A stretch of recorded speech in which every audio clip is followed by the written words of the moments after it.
First one. Greetings and good afternoon, everybody on YouTube Universe. I'm Taker, and Mike will do the rest from here. And hello again, everyone. My name is Michael Paul, alongside John Batcher, who calls himself The Undertaker. And we don't usually do this in the afternoon. I know it's a little unusual, but what we decided to do is a WWE Q&A. Although, the more I thought about it, you can pretty much ask me anything.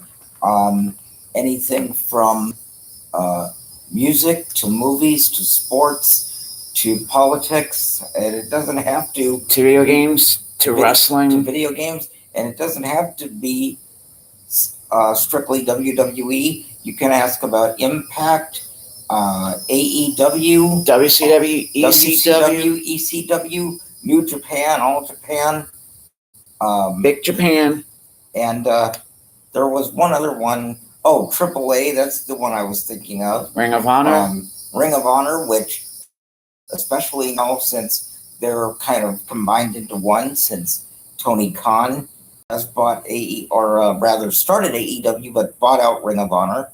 And, so basically, just like the Tonight Show segment with Jay Leno that was called Ask Jay Anything, that's what you can do. Ask us anything.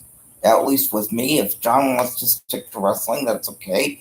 But I'm up for anything. So go ahead, fire away, ask away. I'm, like I always say, I have nothing to hide. I'm an open book. So I remember watching WCW versus ECW versus WWF Invasion back in 2001 on the VHS when they won the inaugural brawl match. Like Kurt Angle and Stone Cold were on one side. Oh, when the Survivor was that Survivor? No, that was Winner Takes All. No, that was the Invasion pay-per-view, right? Yeah. Okay. Yeah, I liked it, but I didn't get as excited about it as I thought I would, simply because they did not have a lot of people to work with. The people like Goldberg and Sting and Hall, Hogan, and Nash, they didn't come. Hogan and Nash, they didn't come because they were under guaranteed contracts from Time Warner and AOL that they had to wait for those contracts to expire before they could come over to WWE or WWF at the time. So what you were left with was the Dudley Boys, Lance Storm, Rhino, Rob Van Dam, Sean Stasiak, that's the one I was trying to think of. Taz. And they brought the ECW people in and made ECW part of it because they could see that with WCW alone, it just wasn't working. The interest wasn't there. The fans were there, but the fan interest was not there. I noticed something interesting. Whenever the whenever the WCW logo would come up, the audience would start booing. Or cheering sometimes. Well, no, for the most part, they were booing, and that's because they didn't, and Eric Bischoff pointed this out. If you watch the Monday Night War DVD, Eric Bischoff pointed this out, that they didn't bring in a lot of the people that people identified as being WCW, like Sting, Goldberg, Lex Luger. They did bring in Booker T, Scott Steiner, so they were off to a great start, but after a while, interest just wasn't there because they were bringing in mostly mid-card guys. Thank you. Mid-card guys rather than main event guys. And Lex Luger by then, I think, had become a quad. So he physically could not and cannot compete anymore. So they couldn't use him.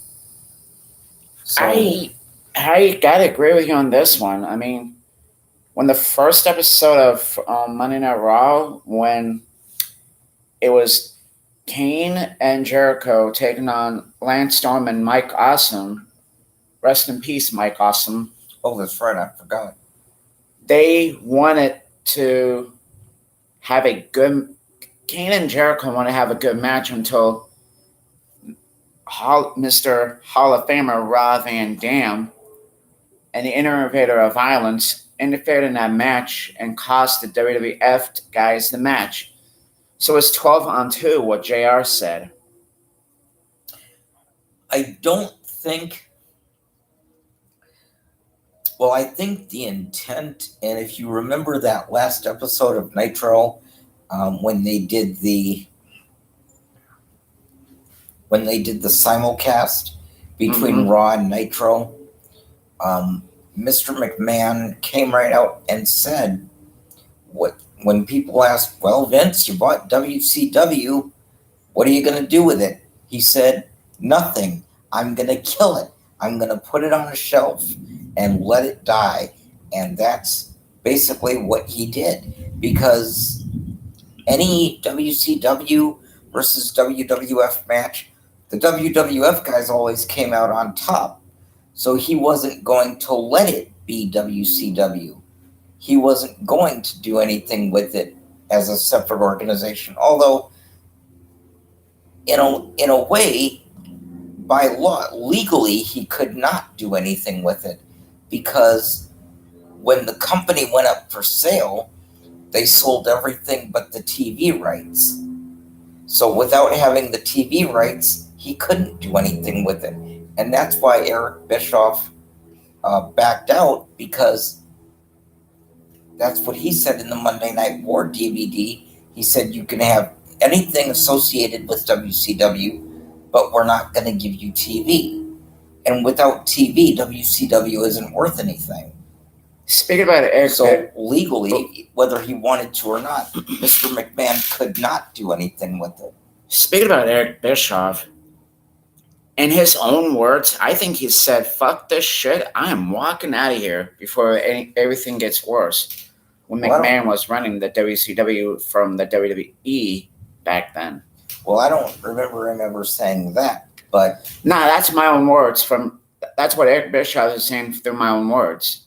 But I think he pretty much just threw his hands up and said, well, if they're not going to give us TV, we can't do anything with it, so fine, let Vince have it. Let anybody else have it. Look what they did with Impact Wrestling back in 2010. Almost had another Monday Night War with TNA and WWE. Guess what? And they did, but they did have another Monday Night War, but it ended after 3 months, because after 3 months, TNA, Dixie Carter, and Spike TV went back to Thursday. And just when they were starting to get exciting, too. Just when they were starting to get traction. Yeah, I mean, some of the people need to realize that wrestling could be fun to watch, but they can be seriously hurt. Look at it. Look at some of the wrestlers that Michael Polly usually watches. Guys like Macho Man Randy Savage, the Ultimate Warrior. Yeah. Feel the power of the Ultimate Warrior. And his favorite guy, who should have won the WWE title, was Andre the Giant. Yeah, they came very, very close to giving it to him in 1988 or 89. Was it 88, 89? I don't remember either exactly. But I do remember it was basically the same thing as Saturday night's main event, except that they did it on a Friday, and it was just called the main event, but it was in prime time on NBC. And I honestly don't know. Oh, I think I do know why they didn't give it to him. I think Andre was not doing well at that time. I think Andre was sick. Oh, yeah. So they probably didn't think that he would be able to go through with a full title run. But they gave it to the $1 Million Man. I remember what he did. Yeah, he tried to sell it to the $1 Million Man, and that's what set up the WrestleMania 4 tournament. But I think WWF, even more than they were at the time, would have gone through the roof. And God knows how many offers they would have had to do prime time and product endorsements and whatnot had they given it to Andre.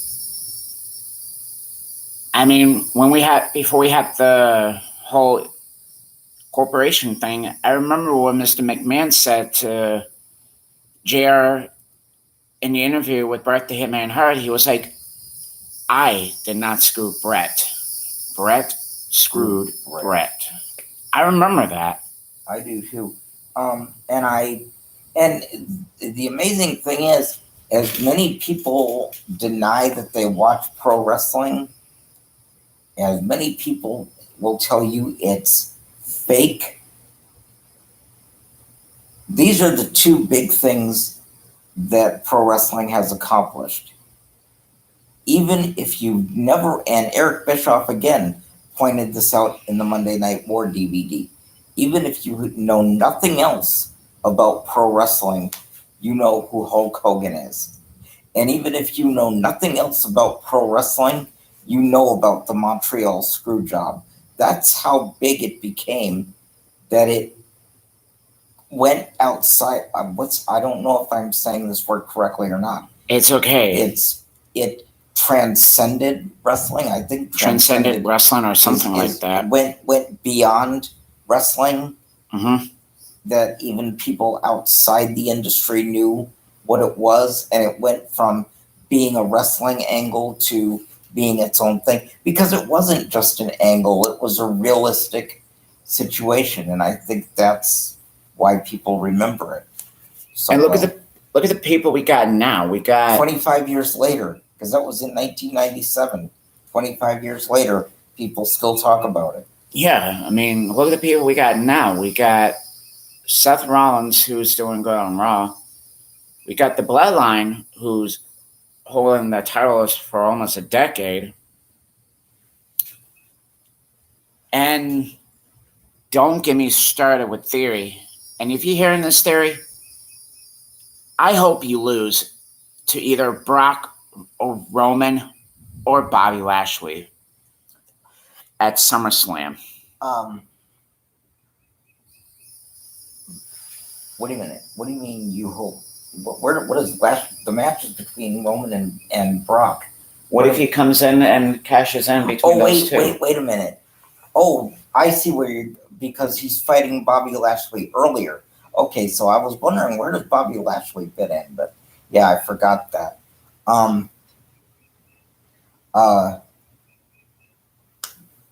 Where was I going with this? Oh yeah. I am not going, let me just say straight up, I am not going to watch SummerSlam. I'm going to watch it on Sunday instead of Saturday, because it starts at 8 p.m. Eastern Time. It is a 4-hour show, which means it's going to go from 8 until something like 12:30, 1 a.m. Ladies and gentlemen, I am 47 years old.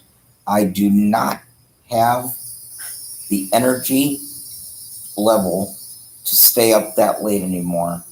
I don't want to say I'm getting old. I never get old. I am increasing in age. And when you increase in age, 47 years old, you get tired much earlier. You know, when I was little, my mom and dad used to go to bed early. And Rock house is over. Go set the table. Dinner time. What? We gotta go. We'll talk to you later, YouTube. Wait, hold on. We'll come back. Hold on a minute. I used to think it was weird. My parents went to bed early. I said, I have all the energy in the world, but now I'm getting to that point. So I'm not going to watch Saturday, but I will watch Sunday. I'm sorry we didn't have time to take any questions, but then no one asked anything. So maybe a little bit later tonight, we'll come back and do this again. Until then, I'm Michael Paul. That's John Batcher. Thank you for joining us on this special edition. And hopefully later tonight, we can come back and do this again. We'll hopefully see you a little bit later. And he forgot to tell the Mr. McMahon retirement. We'll catch you all later. It's official. Mr. McMahon has retired. He didn't say anything Friday. Maybe he'll give a farewell speech on Monday. We'll see. But in the meantime, I'm Michael Paul. That's John Batcher. Hopefully we'll see you a little bit later. We got to eat. It's clear. It's dinner time already? Yep.